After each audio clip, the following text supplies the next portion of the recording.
Well, welcome, friends, to everyone tuning in. And I'm very privileged to be with the lovely Jess and Julia from Trelune. Hi, guys. How you doing? Great. How are you? I'm very well, thank you. I'm great.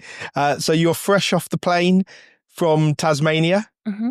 Brought all your family with you? Yeah. How are you finding England? Yeah, really beautiful. It actually feels, I guess, kind of similar to Tasmania in a way. The countryside feels familiar. It's really lovely to be here. Yeah, it's Jess's first time. It is my first time, but all the hedges of hawthorn, that's what we have in Tassie in the countryside. It's very pretty. Do you guys drive on the same side of the road? Yeah. Yes. We're both on the left? Yeah. Great. So I don't have to worry about you driving. No crashes in the high car. Great. Well, I'd love to talk about Trelune. And, you guys are here at Little Barn Health's event, and we have your products here. You can see here, lovely range of products. I'd just love to know, and I think everyone else would like to know, why the name Trelune? What started it all? Give us the story.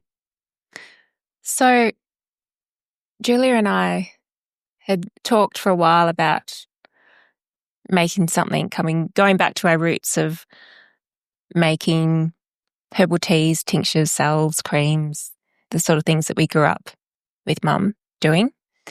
And so we'd talked about it for a little while, but I guess it was Mum who gave us the nudge into actually, can we get this happening? So we sat down and started. The first thing that you do is, what should we name it? And we came up with a couple of ideas. It just didn't really seem quite right. But the name Trelune, can you tell me? Yeah. So it translates to 3 moons in Italian. Yeah. Trelune. And I guess our core product is the wild yam cream, and the one that we're most passionate about. And so really the way that it works is helping you through the 3 cycles of a woman's life. So that sort of waxing, full and waning moon, or otherwise known as sort of like maiden, mother, crone. And so we felt it really represented that, the way that it can support the wild yam through those cycles. So that was where the name came up with. And we're really thinking of the yam to begin with, the wild yam. It really does apply to a lot of our products, I guess, these kind of rituals and rhythms and things that are incorporated into your life as a ritual or cycle that people have maybe forgotten a little bit or a bit disconnected from, kind of, connecting with your body, listening to it, and then doing things in this kind of rhythmic way where they become habits and part of your life. They sort of, yeah. Wow. Okay. That's great. So I think a burning question that I guess the male audience may have is this for men? So the short answer is yes. Yeah, anyone with hormones. Yes. Which is males and females. Yeah. So the hero herb is wild yam. Wild yam is the herb that stimulates your body to make its own hormones, which balances all the other hormones out.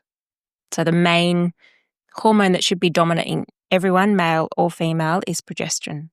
And wild yam helps to stimulate the body to make progesterone. Once progesterone's levels are correct, then testosterone and estrogen, your male and female hormones, they will come into balance. Okay. And we now have Trelune. We're very blessed. We now have Trelune in the United Kingdom, and you can get that at trelune.co.uk. And one of the questions Sean and I regularly get is, how do you apply the cream? In actual fact, it's how, where, and when. Well, the how, can I have a bottle? The how is 2 pumps. This is a new bottle. Oh, it came out. So 2 pumps. Yep. In the morning, and you apply it to any soft areas of skin. So the inside of your arm, soft, there's lots of blood flow. It's absorbed in there. And then you alternate between areas. So another soft area is your chest, your neck, your boobs, your belly, inside of your legs, and just alternate. Bottom of your tummy, all that sort of thing. And so it's 2 pumps twice a day, so morning and night. Okay. And I guess the 2 most common ways that it's used for male and female. In men, the way that their rhythms and cycles work is different to women, of course. So men just apply it morning and evening without stopping, just continuously. And women do it in a cycle. So the normal is 3 weeks on and then a week of rest. And if you're menstruating, that week of rest aligns with your bleed. Right. So it's taken in a sort of a cyclical way. So I'm really excited because I know that there's a couple of new products that you're bringing to the UK. Can we talk about those first? Yeah. What are on the way? Sure. So the next thing that we're releasing in the Trelune range is some specific yam creams. So we have our original yam cream, which can be used by everybody, but we also have 2 variants that we're doing on that. So we're doing a male and a teen. I guess I might talk about the male to start. So it's still mostly wild yam in the infusion. It's a core herb in all 3 of them. And what we've done in the male is we've changed the accompanying herbs to be more specific to male health. So things that will help sort of with prostate health, libido, fertility, those sort of things. So just the accompanying herbs are different, but it's still yam as the core herb. And same with the teen. Again, the core herb is still wild yam, but then the accompanying herbs are a little bit different to support teenagers. So evening primrose and dandelion will both help with skin. But yeah, just with the same aim of balancing the hormones, bringing up the levels of progesterone so the others are where they're meant to be. And have you seen quite a demand for these products? Yeah, definitely. And I think it is, quite a demand. And I think it comes down to as well, there's an element of a teenager not wanting to use their mum's cream. Yeah. Like we've had the chance to refine a little bit and make it specific for them. The teen one is for teen boys or teen girls. So yam is not sex specific or gender specific. Yeah. So there's an element of that to it. And sort of the same for men. I mean, people joke about it a lot. Am I going to grow breasts, or what's going to happen to me? Am I, if I'm using this wild yam cream? And you can say, it's obviously for males and females, but there's something about it that there are definitely some people that might not want to use the same cream as their wife or their daughter. And so it's sort of specific for them in that way. So we're able to tailor it a bit with those additional herbs, but it's also something that's made for them. Some more questions we've had are, the first question is that can the wild yam cream be used in conjunction with HRT? The short answer is no. When you supply your body with an external source of hormones, that won't stimulate your body to make its own hormones. Wild yam stimulates your body to make its own hormones, which won't happen if it's getting hormones from an external source. So even if it says bioidentical progesterone or bioidentical hormones, it's still manufactured in a lab. And the aim of wild yam is to stimulate your body to make its own hormones. Yeah, so it's not recommended that wild yam be used if you're on any kind of hormone replacement therapy or contraception of any kind, or a contraceptive. And then I guess as well, sometimes we get the question of, can you phase in and out, maybe like sort of wean from one to the other? And whilst I think it's because it makes people nervous to go, well, this is kind of working, or it's helped me a little bit, I don't want to stop that. It is recommended that they're not used together. That's sort of the research on wild yam. And so it is best to stop and then to start using the yam cream by itself. You may be a little bit of period of time where you need to just listen to your body, adjust the dosage a little bit maybe. Some women, occasionally, it's quite rare, but some women will find a slight increase in their symptoms. It just means the cream is working, but maybe reduce the dose. So we already know that we can't use the wild yam cream with contraception. So what would you guys recommend as an alternative to contraception whilst on the wild yam cream? So I guess there's a few methods, and maybe an easy way to do it is share both of our experiences or what we've done in our lives. So for me personally, I've never been on the pill or an implant or any kind of hormonal contraception. And what it's meant for me is just really being aware of my cycle. It's also meant that from the beginning of being sexually active, contraception is a joint responsibility. So it's not just me that's thinking about it. And this is what happens often when girls are put on the pill before they're sexually active, and they're put on it for painful periods or often skin, that sort of thing, then a few years later, maybe they start, sexually active, and it's already kind of their responsibility wholly. And so for me, it shouldn't be that way. It should always be a joint responsibility that is thought about by both people. Some guys don't particularly like that, but that's how it should be. So for me personally, I've been in a relationship now for 15 years in my current relationship and sexually active before that, and no unwanted pregnancies. What that means for me is tracking my cycle. I use an app to track it, so I have a rough idea. I guess for me personally and my personality, I don't know exactly the days. I know roughly safe periods, and then I probably have a broader area around that unsafe period to kind of be extra safe. I don't know it exactly by the day. And that's what has worked for me. How that has worked is I've had 2 children that were both planned and nothing else in between. So for me, it is something that is definitely doable. What that means is for my partner or previous partners, well, it's then they know when it's safe or not. And then if it's not safe, either you're pulling out or you're using a condom. They're the 2 other options. But it's something that should be talked about and a shared responsibility. And for Jess, what's your experience been, or what's your journey been with it? I've been a bit more.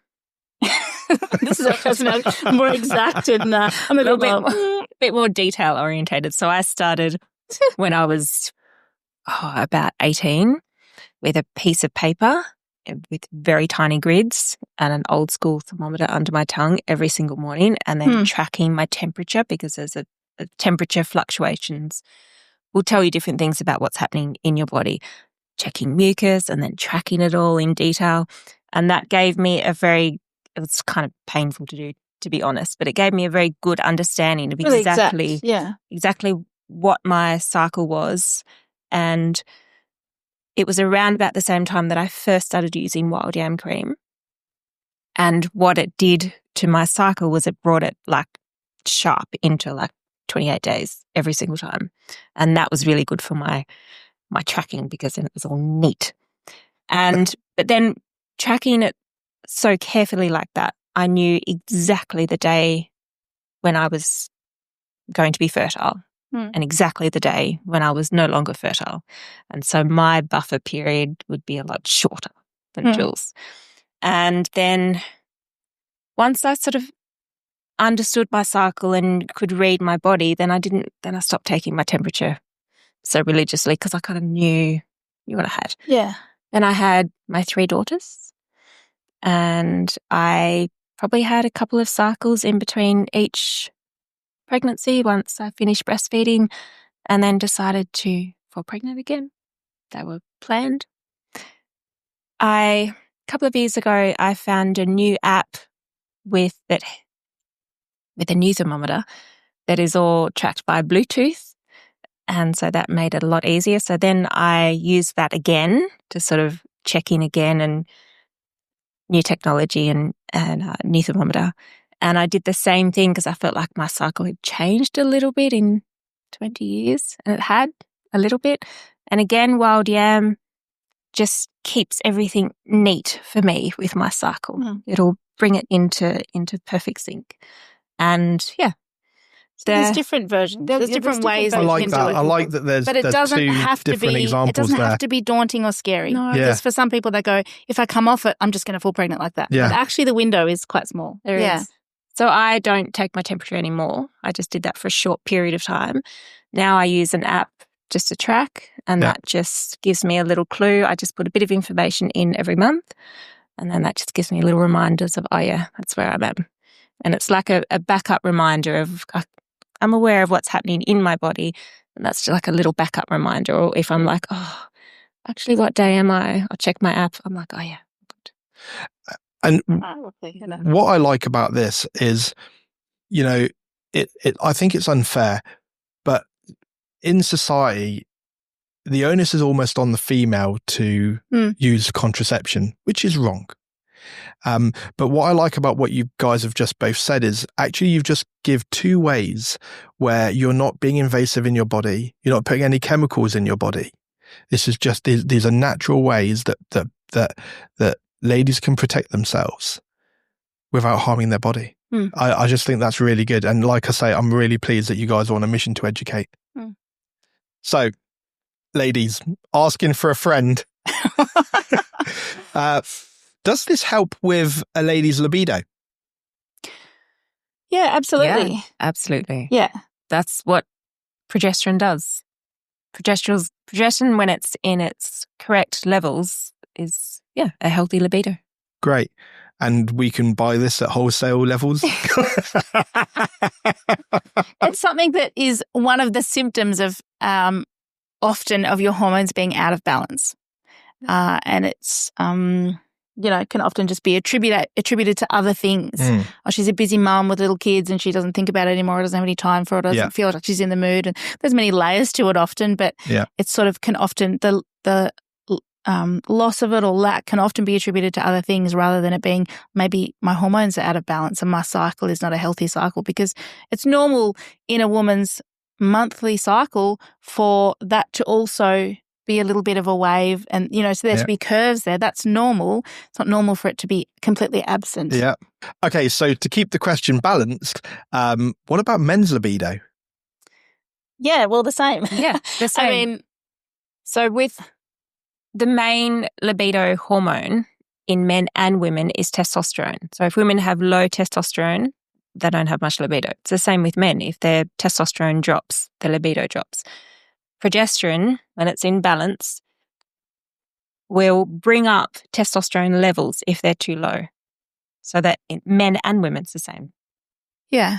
Right. And it's something that Mum talks about in the hormone lectures and makes us laugh always because of the way that she describes it, which is quite funny. It's very a mum who doesn't actually want to say the words, she says, just very discreet. Yeah, a man that told her that wild yam cream, after using it put lead in his pencil whip, which makes everybody laugh and we laugh as well.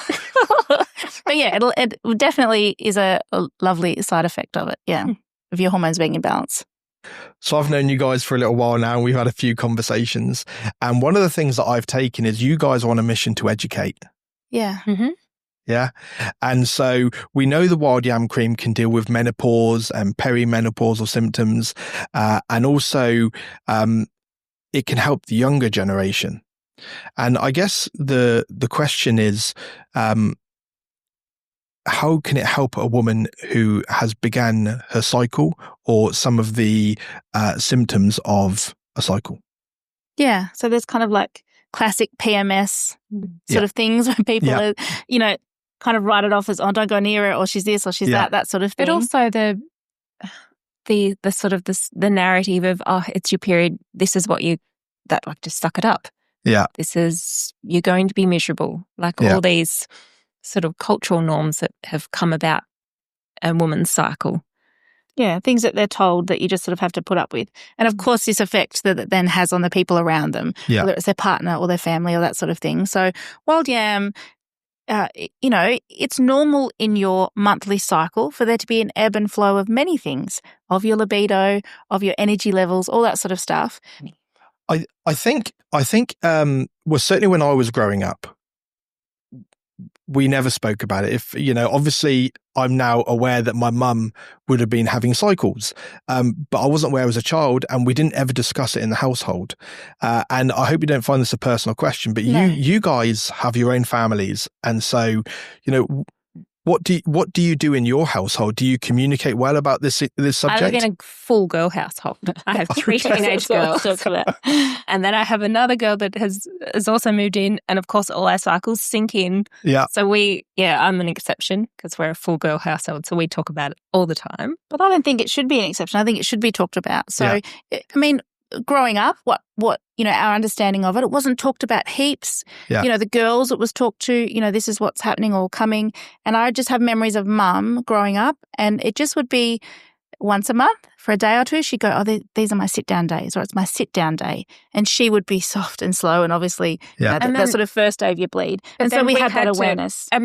But then it was expected that we step up and help out a bit more around the house. Yeah. And I need to look after Mama.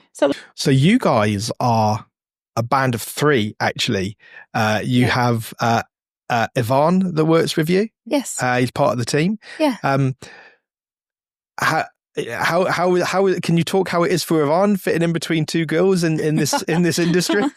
I mean, we our children go to school together. That's how I met Ivan, and we became really good friends first. And it just was at the time that we were starting the business. He was also making products. He's really an expert on mushrooms and that sort of thing. So I was brewing some tinctures, and we sort of started talking like how we could work together. And then we went, well, why don't we just work together and do the business together? And it's actually been the most wonderful combination of our three kind of personalities, and we all bring different areas of knowledge. It's a really beautiful trio. Yeah, my favourite comment, because Jules and I, being sisters, can kind of have this great idea together, and we can bounce off it. Yeah, it's great. And then we tell Ivan, and he'll be like, interesting. So he's great. It's good to, it's really good to have that third person and a male energy. It's great. Yeah. I think we work well together. Yeah. So, the future of Trelune. Where are you currently? What countries are you in? What's the plan? What's the future for Trelune? Well, I guess it started with the desire to share, to do something connected to Mum, but also share our knowledge, this knowledge that we grew up with, all of this stuff that we kind of take for granted, the way we look after our own families, and a knowledge that sometimes, I guess, as we've gotten older, you appreciate how much we hold and this great love we have for it. And the idea with Trelune was to give information and help people, to have sovereignty over their lives and their health, and then have products that support that. And so the idea is to be as broad as possible. We sell throughout Australia. We have a distributor that sells through health food stores there. We have it in Dubai and Saudi Arabia and America, obviously the UK with you, and then headed to some other places soon. So we're going to India and kind of growing and expanding from there. So you guys, you've mentioned a couple of times your mum. And just in case anyone doesn't know, if they've been under a rock, your mum's Barbara O'Neill. Yeah. And so, that must be a blessing in itself. And I just want to quickly touch on one of your latest products, which was the Comfrey Self. I just want to touch on the benefits that it brings, but also take me back to childhood days, because this is something that your mum used to make for you guys as children. Yeah. Like, just tell us a bit about that, because I know the story, but I want you to tell everyone the story.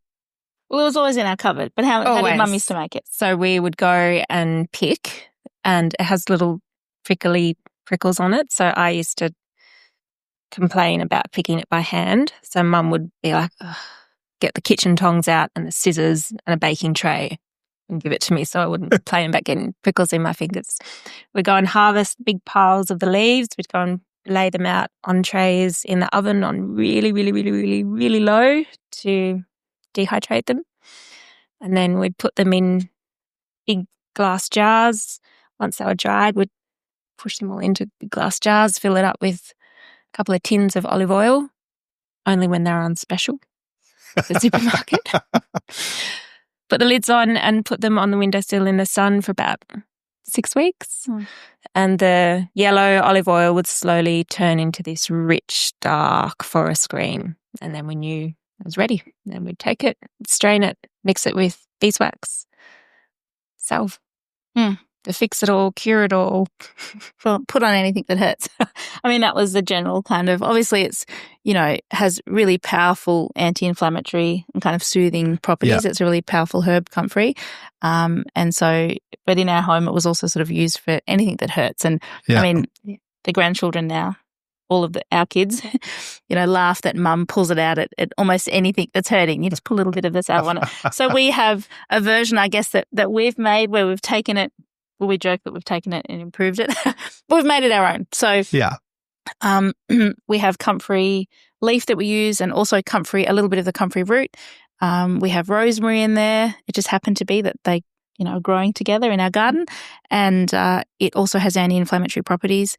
So we do an infusion in hemp oil, which we think is an improvement on olive oil. It sort of doesn't make much sense. Hemp oil is grown locally to us, and really powerful antioxidants in that.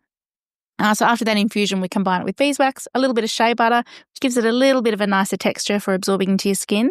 And then our favourite addition, which is the Kunzia essential oil. Yes. Yeah, so from Tasmania, indigenous to there. And in Indigenous medicine was used for its sort of antiseptic or anti-inflammatory properties, it also smells incredible. So we add that in as part of that salve making part of it at a percentage that's a medicinal sort of percentage. Yeah. So it adds to the power of it. Yeah. And also smells incredible. Yeah. Yeah. I use it myself. I think it's great. It is. It's a beautiful cream, and in every single jar you'll get like a whiff of Tassie. I love the smell. However, my daughter, who's 14, had sore ankles and asked me to rub some comfrey cream in, and I said, "Yeah, get the salve over there." And she went, "No, I need Nana's comfrey cream." And I was like, "No, I make a comfrey cream." And she just looked at me and said, "No, Mum, Nana's comfrey cream." So Can't be told. Can't be told. Well, guys, thank you so much for joining me. It's an absolute blessing and a pleasure to have you here.